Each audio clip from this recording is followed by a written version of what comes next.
बिस्मिल्लाहिर्रहमानिर्रहीम। तुमसे है पाकिस्तान में खुश आमदीद। मैं हूँ साजिद हुसैन।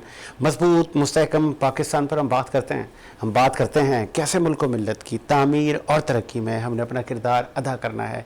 फिर से एक अलमनाक वाक़या पेश आया। यूनान में कश्ती उलट गई और तारकीन वतन जो कि सबसे ज़्यादा उसमें सवार थे और तमाम लोग लुक़मा अजल बनने से तो बच गए, अलबत्ता 102 से 5 लोगों को बचा लिया गया है जो इस वक्त की खबरें हैं। अलबत्ता कई लोग समंदर के तह में जा बसे। तो ये अलमनाक वाक़या पेश आया है। ये जो जालसाज एजेंट्स हैं जो भोले भाले लोगों को लालच देके यहाँ से गैर कानूनी तौर पर ले जाने के लिए जाते हैं और फिर माओ के लाल जान की बाजी हार देते हैं। इन तमाम मौज़ूआत पे बात करेंगे। और मेयर कराची और डिप्टी मेयर ने भी आज शहर कायद में हलफ ले लिया। इस वक्त हमें ज्वाइन किया है आपका ताल्लुक PMLN से हैं, सीनियर रहनुमा सैयद इखलाक हाशमी साहब। हाशमी साहब खुश आमदीद कहेंगे शो में। क्या हाल है, ठीक ठाक हैं? मैं ठीक। हाशमी साहब सबसे पहले तो एक बहुत अफसोसनाक वाक़या पेश आया। यूनान लिबिया से इटली एक कश्ती जा रही जो कि माहीगीरी कश्ती बताई जा रही है और उसमें जितनी गुंजाइश नहीं थी उससे ज़्यादा लोग सवार हो गए। और फिर एक वाक़या ऐसा पेश आया कि आपने देखा कि जिसमें 300 से ज़्यादा पाकिस्तानी भी सवार थे। और ये कब ख़त्म होगा सिलसिला? सर वफाकी आपकी हुकूमत है, वो जो एजेंट्स हैं उनको कोई इबरत का निशान बनाया ना सर? ये इतना बड़ा हादसा है और ये पहली दफा नहीं हुआ, काफी दफा ये हादसा तो हो चुके हैं पाकिस्तान में, नहीं है। लेकिन ये कि इनका कोई अभी तक ऐसी सजा दी गई है कि अंदर से काम न करे ना, क्योंकि ये अभी पकड़े भी गए हैं तो पैसे हो जाएंगे। हमारा कानून, हमारा सिस्टम ऐसा है कि हमने कभी किसी की सही तरह से जो ना कोई सजा दी नहीं किसी को। और इसमें हमारी असेंबली को चाहिए कि कौमी असेंबली में इसका कानून पास कराए। और ये कि इतनी बड़ा हादसा जो हुआ, इतने लोगों को जनाब जान से जाना पड़ा। और मैं उन तमाम दोस्तों को, तमाम भाइयों को भी कहूंगा जो मेरी बात सुन रहे हैं कि इस किस्म के लोग पैसे देते हैं, बड़ी बड़ी रकमें देते हैं और उसके बाद ये सुनते हैं कि जो कंटेनर में भर के ले गए, कोई कहते हैं सर 22 लाख फीकस, एक आदमी ने 22 लाख रुपए दिए हैं। बिल्कुल हाँ, इसी तरह बिल्कुल, क्योंकि हमारा ताल्लुक भी पंजाब से है। मतलब ये कि ये क्यों है कि मैं तो भाइयों से कहता हूँ, उनके घर वालों से कहता हूँ कि इस किस्म के क्यों करते हैं काम, जो गैर कानूनी काम क्यों किए जाते हैं, क्यों लोगों को पैसे देते हैं जो ना ये लालच में आके। और जो वो यूनान जाएगा, फिर वहां से यूरोप जाएगा, फिर वहां से पैसे कमाएगा। तो मुझे बताया कैसे कैसे नौजवान लोग हैं हमारे जो इस हादसे का शिकार हुए हैं। कितने खूबसूरत नौजवान है हमारे, किन किन माओ के बेटे होंगे, किन के जितने बहनों के भाई होंगे, वो बाप की औलाद होगी। तो मुझे बताया कि मैं गवर्नमेंट ऑफ पाकिस्तान से खुद अपील करूंगा कि कानून बनाने के बाद लोगों को ऐसी सजा दी जाए कि आइंदा को ऐसा काम ना करे। और सर वफाकी आपकी हुकूमत है तो रोजगार के मौके पैदा करना भी हुकूमतों का काम होता है। ये रोजगार की तलाश में निकले थे सर। यार हमें जो ना अगर सियासत से या हुकूमत से कोई जान छूटेगी तो हम लोग इस किस्म पे काम करेंगे ना। कोई नहीं तो अभी तक तो सिर्फ बिल पास किए जा रहे हैं, कभी चेयरमैन सेनेट की तनख्वाहें बढ़ाई जा रही हैं, उनके घरों के अलाउंसेस बढ़ाए जा रहे हैं। तो ये तो अजीब-ओ-गरीब यार मसले हैं, तो समझ नहीं आता कि ये हमारे पाकिस्तान की जो ना किधर जा रहा है और क्या क्या करने वाले हैं जो नहीं तो आपके कायद नवाज शरीफ साहब क्या हिदायत नहीं दे रहे कि आपने कैसे हुकूमत चलानी है या आपके इत्तेहादी? नहीं, मेरा जब कायद पाकिस्तान में होगा तो इंशाल्लाह ये तमाम मामला भी नहीं होंगे और हुकूमत ऐसी चलेगी कैसे जैसे चलने का जिस तरह उन्होंने पहले चलाया है। तीन दफा वज़ीर रहे हैं वो, और उन्होंने ये बिल्कुल हुकूमत चला के दिखाई है कि हुकूमत कैसे चलती है। खबरें ये भी हैं कि जो आपके मैं सिर्फ इतना बताऊंगा, मुझे बताया कि साहब सेनेट के चेयरमैन, मौजूदा चेयरमैन, अब इनकी जो कल जो मैं पढ़ा था, कल वो अपने एक आर्टिकल में पढ़ा था यार, मुझे बताया कि सारे अमीर तरीन लोग हैं, यहाँ की 15 मुलाजमीन, गाड़ियां, यार पाकिस्तान क्या समझा हुआ है, पाकिस्तान कर्ज के ऊपर चल रहा है, हम बेकारी हैं हम लोग। हम भीख मांग रहे हैं, कभी IMF से मांगते हैं, कभी चीन से मांगते हैं, कभी सऊदीया से मांगते हैं, कभी अबू धाबी से मांगते हैं। तो यार मुझे बेकारी लोगों को तो काम ही नहीं है कि इतने यशी करे जो नहीं है। और इसको मजदूरों की तरफ जो ना देखते नहीं है, उनके सिर्फ अमीरों को जो ना ये 2.5 लाख रुपए जिनके घर का रेंट है, ये गाड़ियां हैं, ये 15 मुलाजमीन है। यार क्या पाकिस्तान कर दिए कि यार जब तक उठेगा नहीं तो हमारे पाकिस्तान में मुसलमत रहेगा जो ना हो। ये असेंबली के मेंबरान हमारे क्या कर रहे हैं, ये लोग जो बैठे हैं यहाँ पे ना, ये इस किस्म के बिल पास कर रहे हैं सेनेट के मेंबरान। मुझे पता है ये पीस पार्टी के जो हमारे जो चेयरमैन थे पहले, क्या उनके भी साइन है इसके इस बिल पे, है ना, हमारे लोगों के बिल पे साइन है। तो यार लोगों को शर्म नहीं आती लोगों पे बिल पास करते हुए, ये दूध के नहीं बढ़ते ये लोग सारे जो नहीं है। तो अभी हाशमी साहब, खबरें ये भी हैं कि जो आपके इत्तेहादी हैं उनके गिले शिकवे आपकी हुकूमत से बढ़ते जा रहे हैं, तो ऐसा तो नहीं है कि आने ईद के बाद ये जो इत्तेहाद है इसमें दरार पैदा हो जाए? नहीं देखिए, इत्तेहाद की बात नहीं है, बात ये कि देखिए मुस्लिम लीग नून अपना इलेक्शन लड़ेगी, पीस पार्टी अपना इलेक्शन लड़ेगी, ठीक है ना जी। तो बात जो ना तय है जो ना ये, और अब इंशाल्लाह कोशिश हो रही है कि सिंध के अंदर भी हम जो ना हमारे जो ना नई तंजीम साजी इंशाल्लाह जल्द होगी, और जो है उसके अंदर जो है ऐसे लोगों को लाया जाएगा कि जो लोग सिंध के अंदर भी इंशाल्लाह, कराची के अंदर भी जो है भरपूर तरीके से तंजीम साजी करेंगे, अच्छे लोगों को लेकर आएंगे। आप सिंध में तंजीम साजी करें, बिल्कुल करें, लेकिन 21 जून को लाहौर में पाकिस्तान पीपल्स पार्टी जलसा करने जा रही है बेनजीर साहबा की सालगिरह की मुनासिबत से। उनका हाथ बनता है, वो अपने वर्कर्स को, अपने कारकुनों उनकी देखभाल भी करते हैं, उन्हें नवाजते भी हैं, उन्हें औहदे भी देते हैं। तो हमारे यहाँ ऐसा सिस्टम ही नहीं है ना यहाँ पे कोई भी नहीं। तो मुमकिन है कि आपके लोग भी शमूलियत कर जाए पीपल्स पार्टी में? नहीं, हमारा जो दोस्त है हमारे काफी, हमें पता है उनका, और हम कोशिश कर रहे हैं कि वो शामिल ना हो, लेकिन जब नई तंजीम साजी आ जाएगी तो लोगों के गिले शिकवे खत्म हो जाएगी, और फिर जॉब दर जॉब जो है ना, आज की बहुत बड़ी तादाद है जो मुस्लिम लीग नून में लोगों के आने के लिए क्या सिर्फ हमारी जो सिंध की तंजीम साजी है वो रुकावट है हमारे रास्ते में। तो कसूरवार कौन है? पूरी तंजीम को तो आप कसूरवार न ठहराना सर। नहीं, चंद लोग होते हैं, देखिए हुकूमतें भी चंद लोग खराब करते हैं, और तंजीम भी चंद लोग खराब करते हैं, उसमें तमाम लोगों को कसूर नहीं होता। तो वो चंद लोग कौन है सर? नाम ले लें, पार्टी उनके खिलाफ एक्शन लेगी। नहीं, उसमें देखिए हमारे सिंध के सदर थे मुनव्वर रजा साहब, तो उनकी बड़ी जो ना बहुत ज्यादा खिदमत हैं, उन्होंने सारी मुस्लिम लीग नून को दी है, वो भी फौत हो चुके हैं। उनका स्वयं था, और एक बड़े जहांदीदा जो शख्स थे, अल्लाह पाक गरी के रहमत में जगह दे, तो उनके लिए भी जो है हमारी दुआ है, और इंशाल्लाह जल्दी आपको आपके प्रोग्राम करके बताएंगे कि तंजीम साजी अच्छी हुई है, और लोग और देखिए जो है जो नवाज शरीफ का जो काम है वो पूरी दुनिया जानती है। मैंने पहले भी कहा, अभी मैं आपसे कह रहा हूँ कि नवाज शरीफ जो है ना वो किसी उसमें तफरीक नहीं है कि कौन सिंध का है, कौन पंजाब का है, कौन पंजाबी है, कौन पठान है, कौन उर्दू बोलने वाला है। वो सबको पाकिस्तानी समझते हैं, अपने आवाम समझते हैं, उसके बाद उनके लिए काम करते हैं बिला तफरीक। तो फिर आ जाए ना सर, पाकिस्तान बुरे हालात से गुजर रहा है, नवाज शरीफ साहब आ जाए।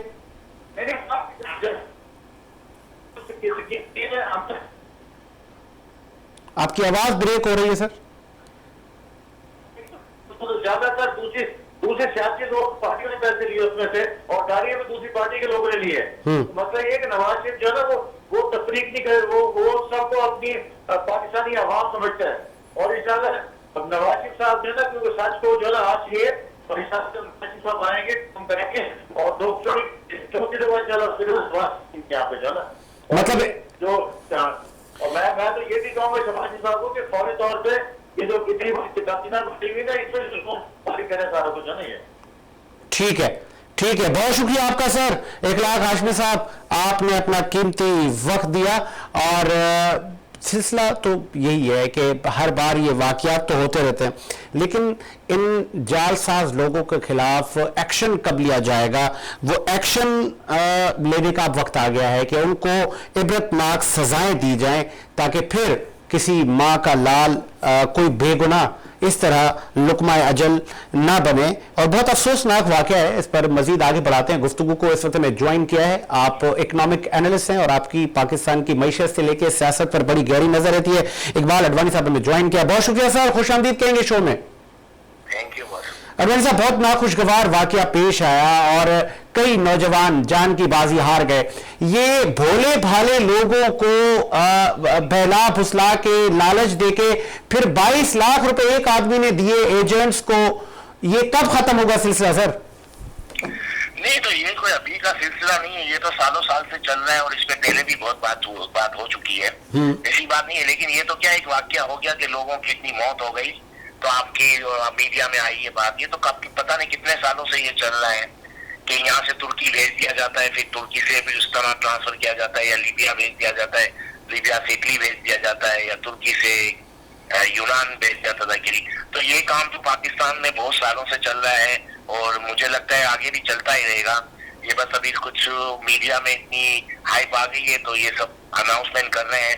अगर गिरफ्तार भी कर लिया जाएगा जो इन्वॉल्व है तो कुछ अर्से बाद वो छूट जाएंगे, क्योंकि ये बहुत बड़ा माफिया है और इसमें बहुत बड़ी इनकम है। तो ऐसे ऐसे लोग इसमें इन्वॉल्व हैं, ऐसे ऐसे इदारे, ऐसे ऐसे लोग यानी बड़े बड़े लोग इन्वॉल्व है, तो ये काम इतना जल्दी खत्म नहीं होगा। कुछ लोगों को सजा हो जाएगी और कुछ अर्से बाद छूट जाएंगे और ये काम चलता रहेगा। ये काम तो होता रहेगा, पाकिस्तान में हो रहा है, क्योंकि इसकी मेन सबसे बड़ी रीजन जो है हमारे मुल्क में गुर्बत इतनी है, तो वो तो क्या करेंगे, मुल्क में है ही नहीं कुछ, तो वो भी अपना घर चलाने के हिसाब से चले जाते हैं। आप देखिए कितनी कितनी कीमतें भर रहे हैं, तो इससे अंदाजा लगाएं कि ये काम तभी और चलता रहेगा।